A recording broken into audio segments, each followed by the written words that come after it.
more in Denver. A very controversial defeat for the Bills. They'll be talking about this play forever. Brandon Cooks with a catch that wasn't. Ja'Quan McMillian, the interception. The officials said Cooks did not complete the process of the catch. The call was upheld after review. The Broncos cash in with a game-winning kick. The season comes to a crashing end for Josh Allen and many other tearful Bills after the game. Dan, the call, go. I don't know what's a catch and what's not. Part of me sits here and goes, that looks like a catch by Brandon Cooks. And then part of me goes, I understand that the ball is like right when he hits the ground getting moved out by the defender. I guess my biggest question is, because by the rule, two things. One, a tie goes to the passing team. It certainly looks like a tie. And then also, how does the receiver make a football move on the ground? I don't know that answer.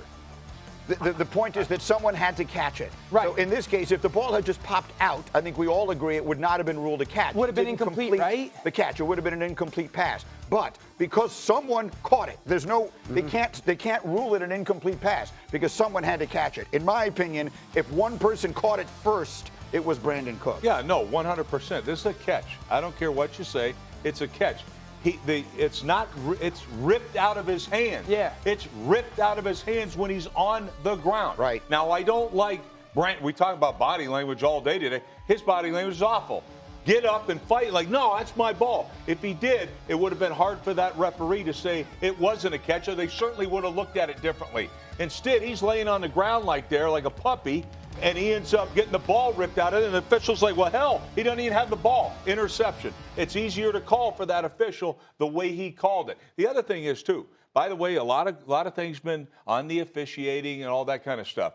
Say what you want. If you're going to call pass interference against Denver, there were two opportunities right there. Against Buffalo.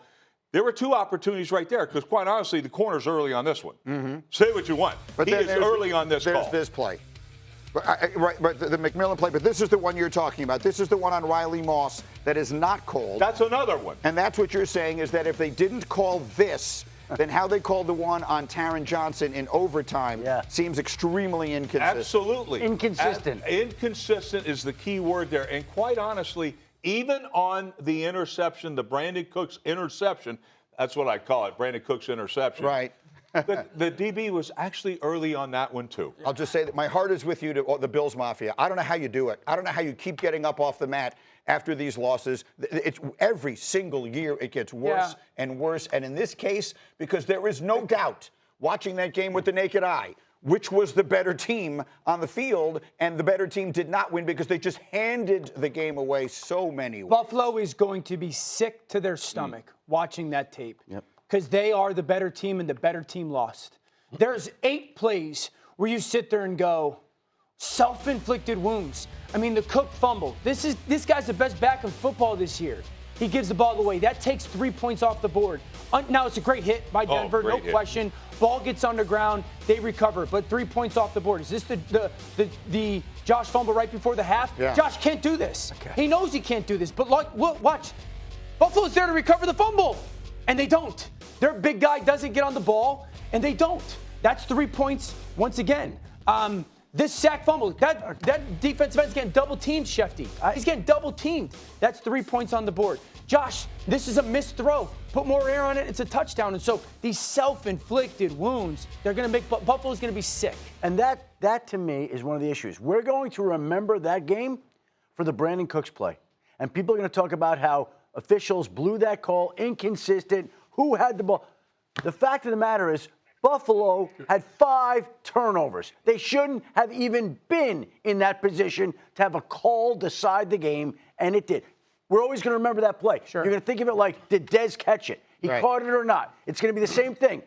But when you do that, it would also be worthwhile to point out that the Bills had 5 turnovers on the road. And if we look at the records of teams who turn over the football that much in the postseason, they don't win. And they had a turnover that they got down in scoring area. They force a fumble. They don't get the fumble because they jump off sides, and it gives Denver points instead of them getting possession. Get a take from D-Wood. Your thoughts? Listen, all of that is great. I'm moving this thing. When do we start looking at Sean McDermott here? When do we start looking at Sean McDermott? Huh. Like we're listen, Buffalo dominated the AFC East. New England is now back. They have nothing to show for their time dominating the division. Okay, like all of these games where they lost. This is the first one where Josh Allen, in my opinion, definitely played a factor in why they lost the game. But previous to that, your Superman was Superman in all those playoffs games, and you have nothing to show for it because your defense hasn't come to play. Not one time has the Buffalo defense been able to stop anybody in the playoffs. Sean McDermott is a defensive coach. So when do we start looking at this thing in a year, in the offseason, where John Harbaugh is out?